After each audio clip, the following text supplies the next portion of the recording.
Hello, everybody. We are here. So, we've been talking about Revelations, and we've been going through the seals being broken by the Lamb. We've been also talking vaguely about the 144,000, that they will be from Israelites. They will be Jews, in other words. And these people will be during the Great Tribulation. Okay, and they will be from the 12 tribes. There will be 12,000 from each tribe. We also described the great multitude, a multitude from the Great Tribulation. That's very easy understanding, people that will actually go through the tribulation. Okay, now we're moving into the seventh seal, because up to this point we've only had 6 seals being broken by the Lamb. So here comes the seventh seal. And the seventh seal is the prelude, or what comes before the 7 trumpets. Okay. When he opened the 7th seal, there was silence in heaven for about half an hour. Now, we don't know how long half an hour in heaven is, but based on the fact that this guy the guy who wrote this gives a very specific time frame, half an hour. Okay, it kind of gives you an idea that it's not going to be a really long amount of time. Okay, so what's going to happen at this time when the last seal is broken? And I saw the 7 angels who stood before God, and to them were given 7 trumpets. So these are 7 angels that are standing before God, and they were given 7 different trumpets. Here we have the first verse of the Old Testament, 2 Chronicles 29, verse 25 through 28. Then another angel, so this is another angel apart from the 7, having a golden censer, came and stood at the altar. He was given much incense. Incense is like potpourri, some sort of scented. So here in America, incense, we have incense sticks. And what incense sticks are sticks that you burn, and it gives off a fragrance. So he was given much incense, much fragrance, that he should offer it with the prayers of all the saints upon the golden altar. So if you remember back, one of the seals before was the prayers of the martyrs, right? So here we have the prayers of all the different saints, not just the martyrs, but all the saints. That means every believer that has ever lived, all the prayers. And these prayers will be combined with incense that's given from God, and it will be burned on the golden altar, which was before the throne. Here we have Exodus chapter 30, verse 1.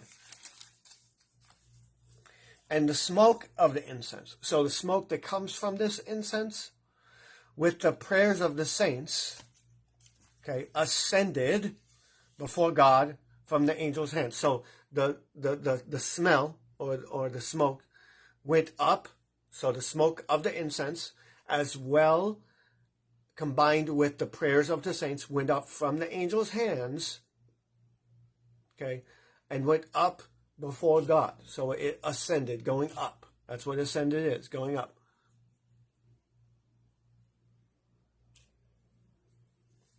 Okay. Then the angel took the censer, filled it with the fire from the altar. Okay. So a censer is a tool. A censer is a tool that they use. Okay. They filled it with the fire from the altar. The fire. Not the ashes, the fire from the altar. Okay, and threw it on the earth. Threw it to the earth.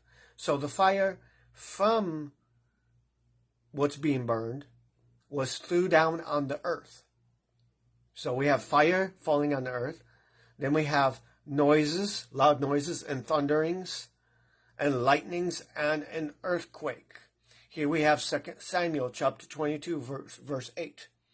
So the 7 angels, now remember, this is the 7 angels apart from the one that's doing the incense. Altogether, there are 8 that we've counted in this section so far. And the 7 angels who had the 7 trumpets prepared themselves to sound. They're preparing the trumpets, making them ready, making sure they're ready to blow them. So first comes the first trumpet. Okay.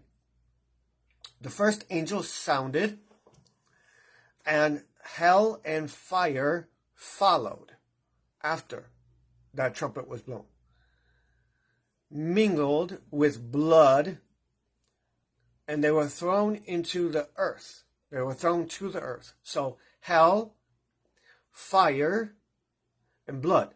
Blood being murder, killing, anything that would shed blood. Okay. Fire, punishment, devastation, anything that you would think of when it comes to end of the world type stuff. Okay. Hell. Now that's not hell as in Hell. That's hail. Hail. That's hail that comes down from storms. Hailstones, in other words. Okay, so hail and fire followed. So hailstones and fire mixed with blood, and they were thrown to the earth. And so here we go. And a third of the trees were burned up. Now let me ask you a question. Okay, with all the millions and billions and billions of people on this planet, okay, what do you think it's going to happen? What do you think is going to happen to mankind when a third of our trees get burned up? That's a third of our air going bye-bye. Okay, and all the green grass was burned up as well. So not just the trees, but all the green grass. Now let me ask you a question. What do vegetation eating animals eat? They eat grass, right? But do you hear cows or sheep or any of that eating brown grass that's bad, or grass that's burned up? No. So those animals are going to starve, more than likely. Okay. Now it doesn't say all the green grass was burned up, but it says a third. So a third of the trees and a third of the green grass was burned up. Okay. Now I don't know if you've been paying attention to summertime, but lately summertime's been getting hotter and hotter and hotter, and we've been having less and less green grass. Moving on to the second trumpet. Okay. Then the second angel sounded. When it says sounded, it means he blew his trumpet. Okay. And something like a great mountain burning with fire. Now, it doesn't say that a great mountain of fire. It doesn't say it's an actual mountain. It says something like a great mountain burning with fire was thrown into the sea. Now, the closest thing I can think of like this would be an asteroid slamming into the ocean. Okay. If you believe in the dinosaurs, how they died, a meteor slammed off the coast of Central America somewhere, and it slammed into the ocean. Okay, and that description would fit that at some point there's going to be another asteroid that slams into this planet. Okay, and it's going to slam directly into the seas, into the sea area where there's water. Okay, and how do we get that? A great mountain. Great mountains are made out of what? Rock, right? Great mountains are made out of rock. They're made out of ground. They're made out of solid material. Okay, so are asteroids. And when we think a great mountain burning with fire, so what happens to an asteroid when it hits the atmosphere? It starts to burn up, right? So you get the idea. Okay, and a third of the sea became blood. Another way of saying this would be a third of the sea became contaminated. We will not be able to drink a third of the waters. Okay, this is Exodus chapter 7, verse 17, and Jeremiah 51, verse 25. Okay, and before that, with the first trumpet, we have Ezekiel chapter 38, verse 22, if I didn't mention that before. And so not just a third of the sea became contaminated, but a third of the living creatures in the sea died. Now, that makes sense, because if the sea is contaminated and the living creatures of the sea are in the water, then they will also die. So a third of the living creatures of the sea die. And a third of the ships were destroyed. These would be ships that were actually in the water at the time, are destroyed. Okay. Moving on to the third trumpet. Here we go. Then the third angel sounded, and a great star fell from heaven. What this star is, we don't know. Now we know what stars actually are. Okay, stars actually are suns in other galaxies. Okay, from what we're taught. Okay, that's what a star is. So a star falling from the heaven might be a nearby star exploding. Now, me as a science person, I know that one of the ways that stars die is they expand to red giant, which is they get many times larger, and then they shrink down to, they explode, and then they shrink down to a small dwarf, I believe, which is like a small blue star. But the idea here for me would be that there's going to be a star that's going to be nearby us, as far as galactic distance goes, like a neighboring star, and that star will go bye-bye, okay? And will be burning like a torch, which makes sense when you think about a red giant star, when they expand, okay? And it fell on a third of the rivers, okay? So now we have a different context, because as I just said, could that be a sun going out, basically? Well, it could, until you read the part where it says it fell on a third of the rivers. Okay. A star is massive. So if a star is falling on a third of the rivers that's on the earth, that means that the sun or that star has to directly come in contact in some fashion with the rivers of the world. Okay. It's a third of the rivers and on the springs of water. The springs of water is fresh water. Okay. So it falls on a third of the rivers.